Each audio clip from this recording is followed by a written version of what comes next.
আওয়ামী লীগ সরকার আসলে দেশ এবং জাতি ভালো থাকবে। সাধারণ যদি আপনি মানুষের কাছে যান দেখবেন যে আওয়ামী লীগকে বলবে যে আমরা আগেই ভালো ছিলাম। যে প্রথম বুলডোজার দিয়ে আমাদের খিলকেতে মন্দির ভাঙা হয়েছে, যেটা প্রশাসন সরকার আর্মি পুলিশ দাঁড়িয়ে থেকে, যেটা আগে কথিত কখনো হয়নি। ভালো রাজার জায়গা এই জায়গাটা মূলত আমরা হচ্ছে উত্তরসূরি, কিন্তু এখন সরকারি রেলের পরিত্যক্ত জায়গা। এখানে প্রত্যেকেই ছিল, মন্দির ছিল, মসজিদ ছিল, তারপরে আপনার বিভিন্ন রাজনৈতিক শিক্ষা মানে রাজনৈতিক অফিস ছিল, তার মধ্যে শুধুমাত্র মন্দিরটা ভাঙা হয়েছে। এটা আসলে আমি মনে করব হিন্দু নিধনের একটা যোগ্য।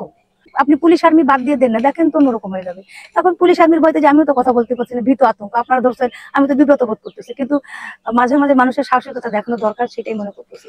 আমরা সনাতনীরা তো আমি আমি একদম এটাই বলতে পারি, আমরা সনাতনীরা তো বর্তমানে খুবই বিপর্যয়ের মধ্যে আছি। আমরা আমাদের কৃষ্টি কালচার পালন করতে পারছি না, আমাদের মেয়েরা ধর্ষিত হচ্ছে, যেটা তো দেখলেন মুরাদনগরের ঘটনা।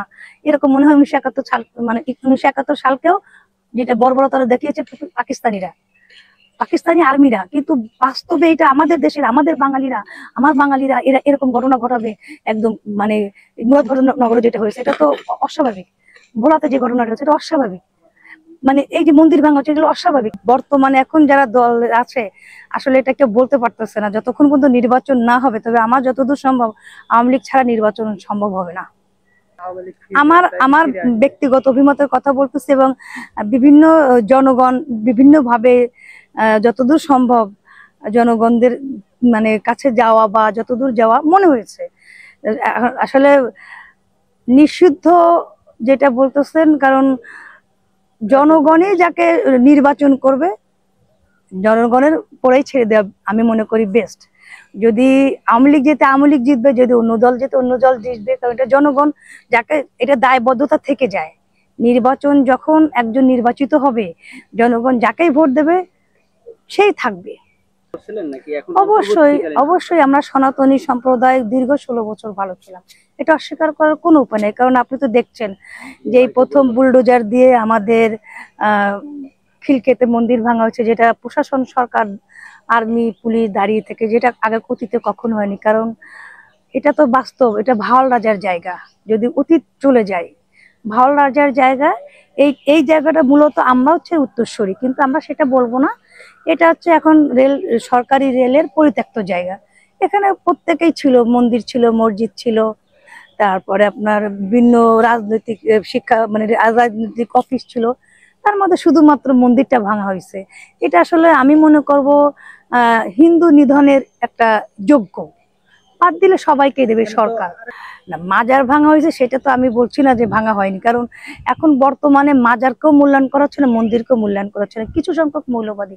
তার মানে আমি কিন্তু এটা বলবো না সকল মুসলমানরাই এটা করছে, কারণ আমরা অতীতে দেখে আসছি এমনও মুসলমান আছে যারা বুক পেতে দিয়েছে যে না, মসজিদ যেমন মন্দিরও তেমন।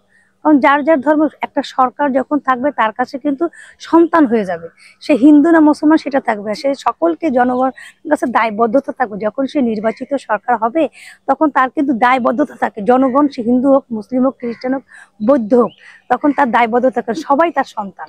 বাংলাদেশের তো বিএনপি আর আওয়ামী লীগই দল, যত যা বলেন না কেন, আওয়ামী লীগ আর বিএনপি এপিটোপি। এটা কয়জন পালাইছে? 200, 300, 500, কিন্তু তার কোটি কোটি মানুষ। এখন সবাই ভয়তে, আপনি পুলিশ আর্মি বাদ দিয়ে দেন না, দেখেন তো অন্যরকম হয়ে যাবে। এখন পুলিশ আর্মির ভয়তে যে আমিও তো কথা বলতে পারছি না, ভীত আতঙ্ক আপনারা ধরছেন, আমি তো বিব্রত বোধ করতেছি। কিন্তু মাঝে মাঝে মানুষের সাহসিকতা দেখানো দরকার, সেটাই মনে করতেছি। আমরা সনাতনীরা তো আমি আমি একদম এটাই বলতে পারি, আমরা সনাতনীরা তো বর্তমানে খুবই বিপর্যয়ের মধ্যে আছি। আমরা আমাদের কৃষ্টি কালচার পালন করতে পারছি না, আমাদের মেয়েরা ধর্ষিত হচ্ছে, যেটা তো দেখলেন মুরাদনগরের ঘটনা। এরকম মনে হয় 1971 সাল, মানে 1971 সালকেও যেটা বর্বরতা দেখিয়েছে পাকিস্তানি আর্মিরা, কিন্তু বাস্তবে এটা আমাদের দেশের, আমাদের বাঙালিরা, আমার বাঙালিরা এরা এরকম ঘটনা ঘটাবে একদম, মানে মুরাদনগরে যেটা হয়েছে এটা তো অস্বাভাবিক। ভোলাতে যে ঘটনাটা হয়েছে এটা অস্বাভাবিক। মানে এই যে মন্দির ভাঙা হচ্ছে এগুলো অস্বাভাবিক। মানে এরকম এখন সকলে কথা বলতে পারছে না, আইন বড় অসহায় হচ্ছে। তবে এটা সত্য কথা, আইন কিন্তু তার নিজস্ব গতিতে চলে। আমি যেহেতু একজন আইনজীবী, আইন কিন্তু তার নিজস্ব গতিতে চলবে, সেটা আমি আপনি কেউ ছাড় পাবো না। হয়তো ক্ষমতার দাপটে হয়তো কিছুক্ষণ স্থগিত থাকতে পারে, কিন্তু আইন তার নিজস্ব গতিতে চলবে।